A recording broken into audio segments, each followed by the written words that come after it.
And greetings, friends. Today I want to talk to you about Leviticus, the 19th chapter, verse 28. Does the Bible condemn tattoos?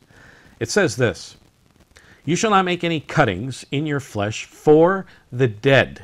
And you read of ancient pagan practices where these people, as they mourn for the dead, would cut themselves all over. And you even see it in the Islamic nations today. They'd cut themselves in their forehead or whip themselves in the back, and they're bleeding profusely because they are mourning for the people that died in jihad and whatever. God says, don't do that. Then it says, "Nor print any marks upon you, I am the eternal."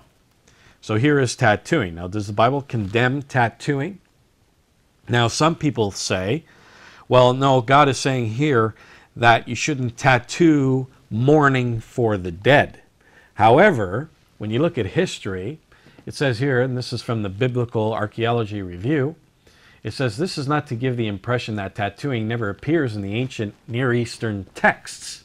It does, just not as a mourning practice. So nowhere do we find in ancient Near East people tattooing for the dead. So what is the historical context of this scripture where God says, "Nor print any marks upon you, I am the eternal"? It goes on to say here, in the ancient Near East, tattoos were used to mark slaves.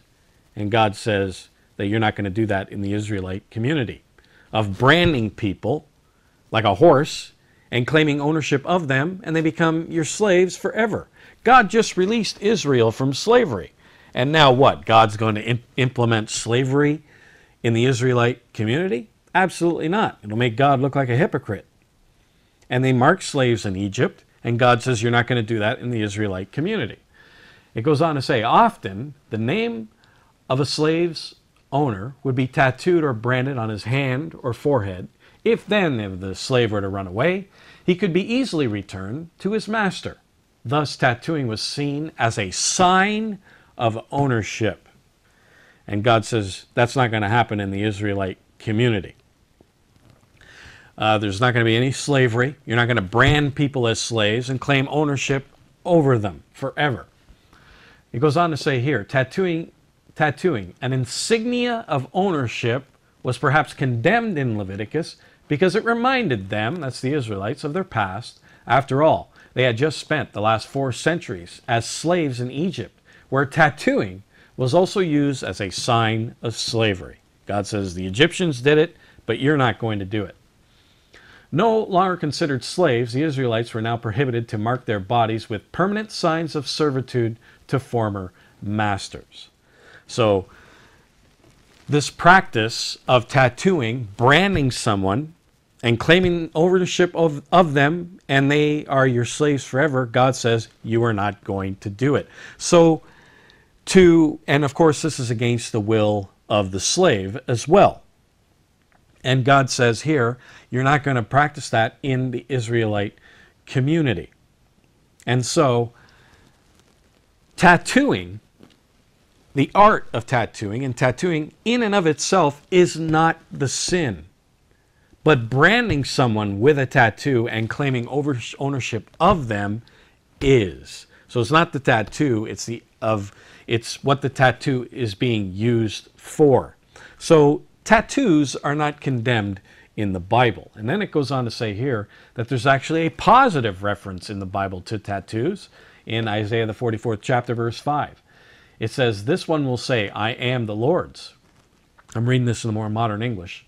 "Another one will be called by the name of Jacob. Yet another one will write on the hand, the Lord's, and adopt the name of Israel." Somebody writes on his hand, the Lord's, that he belongs to God, and he's doing it willingly, not against his will, like the pagans did, but willingly. And also says here, by writing God's name on his hand, the Israelite, in Isaiah 44, verse 5, was willingly proposing to become a servant of God. At least in this case, it seems that tattooing was acceptable because the person was marking himself as belonging to the God of Israel. Not the owner, but he was marking himself, willingly saying, I belong to God. So the tattooing is not condemned in the Bible, the tattoo in and of itself. So people put tattooing themselves today is not condemned in the Bible. People tattoo themselves for a variety of different reasons, but branding someone as a slave and claiming ownership of them, that is condemned in the Bible. However, people do take it to the extreme.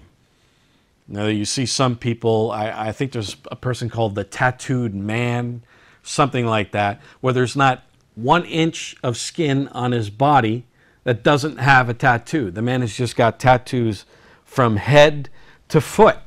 That's just taking it to the extreme. And we at the Church of God have always said, everything in moderation. You want a tattoo on your bicep or whatever on your back, little tattoo, that's fine. It's not condemned in the Bible, but people just take it to the extreme these days, like they do everything else. Take it to the extreme. And what bothers me the most is that you see people who see people with tattoos, they always got to go up to them and ask them the question. You know, they come up to them and they say, "Excuse me, but what's the significance? Why do you have a tattoo of a cobra head on your bicep?" And you know, this makes the guy all happy. Oh, someone's asking me about my tattoo, you know. And then they get all emotional about it because there's always some sort of story behind the tattoo. And they'll be like, "Oh, you know what? I'm glad you asked. My father, 5 years ago, excuse me, my father 5 years ago, you know, he was bitten by a snake. So that's why I have this cobra head on my bicep." It's not done yet. It's never done, right? People always got to go back and do it. The year 2025, I'm going to have this tattoo of this cobra all over my body, you know. And they're saying, and what's going to happen is the tattoo is going to drape across my chest. Then it's going to cascade down the side of my body. The tail is going to wrap around my genitalia. And then the rattle's going to come up and it's going to tickle my nipple. And at the end, it's going to say, "Dad, you know, rest in peace." What the heck are people doing to themselves? Just marking up their bodies the way they are, just taking it to the extreme. Everything in moderation. I mean, too much water is bad for you. Screws up the electrolytes in your body. Everything in moderation. Don't take it to the extreme like some of these other people. Anyways, so to say that Leviticus, the 19th chapter, verse 28, condemns tattoos is just another Bible misconception.